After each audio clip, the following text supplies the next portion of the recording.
Alright everybody, we're going to take you through our solar system brought to you by Xantrex. So up here we are looking at the panels, how we installed them, how we wired them and ran them through our system. Then we're going to take you inside, we're going to look at the charge controllers, so how they control the energy flowing in and then feed it to our batteries to charge them. And then we're going to take you through the Xantrex inverter charger, which acts as both the inverter and a charger so you can plug in shore power.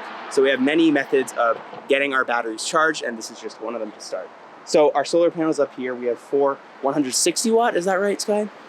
160 watt panels, and we wired them in parallel. So I'll take you to the branch connectors that kind of allowed us to do this super easily.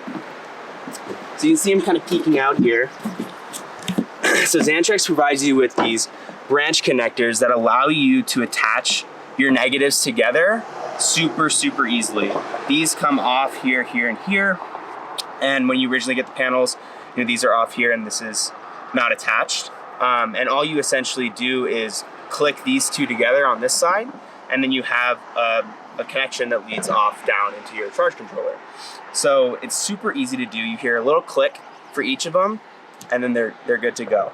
And you do the same with your positives here for each panel, and that's about it. It's honestly the easiest setup I've had for anything on the bus, I think. A tricky part is installing your panels and making sure, you know, that they're safe for the road. So we took a lot of time to, you know, bolt these in. We put fender washers on the back, lock washers, and, you know, a nut on the end to make sure these aren't going anywhere. So take your time and be thoughtful about where your panels are going to sit and how you're going to install them for the long term. But once you're past that, Xantrex makes it super easy to just connect them in parallel if you're doing parallel, which would keep, you know, everything in 12 volt and up your amperage. But you can also do it in series, I believe, which would bring everything up to 24 volt. And then you kind of have to work your system around that. But honestly, like the easiest part of this process, and that's about it from a solar panel standpoint. We're going to take you down to show you how much energy they're actually bringing into our system, but so far we've really only been using the solar panels. We haven't really used shore power much. We haven't had an opportunity to, and we also have a B2B charger, but we haven't been using that very much at all.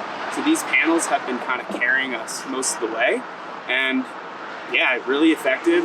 Even with 4 people living off of the system, we've been able to have our batteries charged 85% to 100% almost daily just with these. So it's really great that they're working well and providing us with a lot of energy. And the setup was, you know, with these guys, super simple.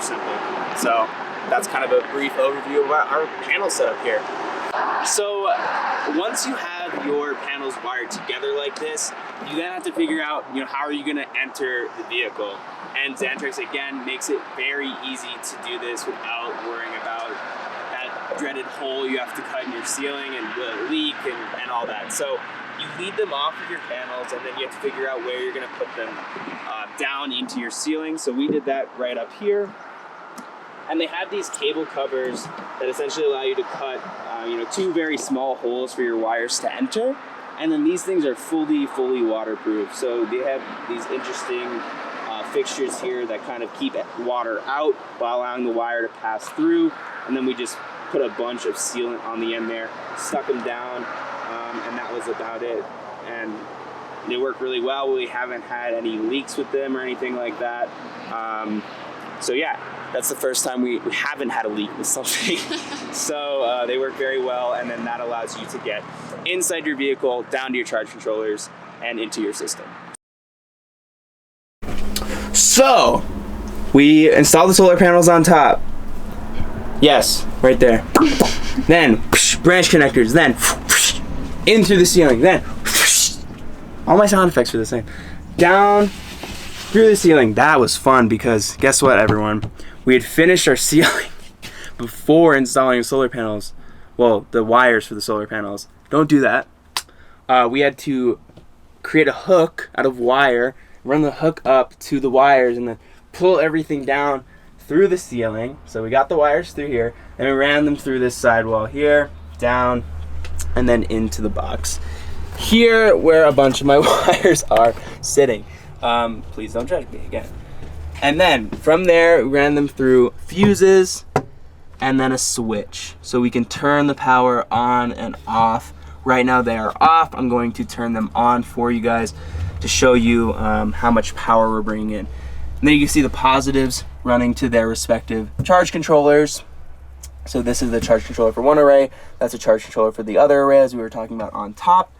The negatives run to the PV input for the charge controllers as well. And then you have the battery output, positive and negative on each of them, running to the bus bars that basically act as an extension of our battery terminals. So these charge controllers that Xantrex has are MPPT, which stands for Maximum Power Point Tracking. And these are one of two main types used. The others called pulse width modulation. Gotta remember. And basically MPPT, I don't really know much about it. There's a lot of science involved, but they're rated anywhere between 20 and 30% more effective at basically transferring the energy the solar panels have into your battery bank. So they're definitely the higher end version of what you can do for charge controllers, and they've been working really well for us. And now we can kind of show you how we turn it on, turn it off, and what power they're bringing us. So let's check it out.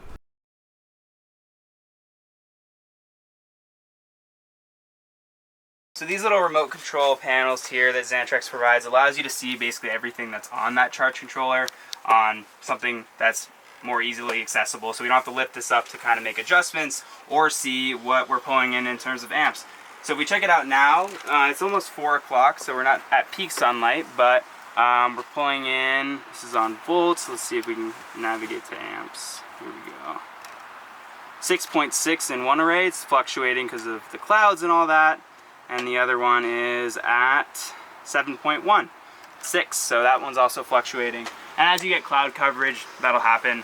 But that's pretty good, and I think they're both, when they're at their max, each can pull in about 16. So we're at half strength right about now at about 4 p.m. So not bad for late afternoon, early afternoon. And yeah, that's what we're getting in terms of amperage. And on the BMS that we have on our batteries, I can check it out. It's Bluetooth, it's pretty fancy. Each battery has its own BMS here, and we can see that charge is coming in. And we have them on each battery, so that's not going to be equivalent to what these are putting in because each one has its own, but you get the idea there. So they're working, they're functional, really, really easy to set up, and you know, these make it even easier to check how they're performing.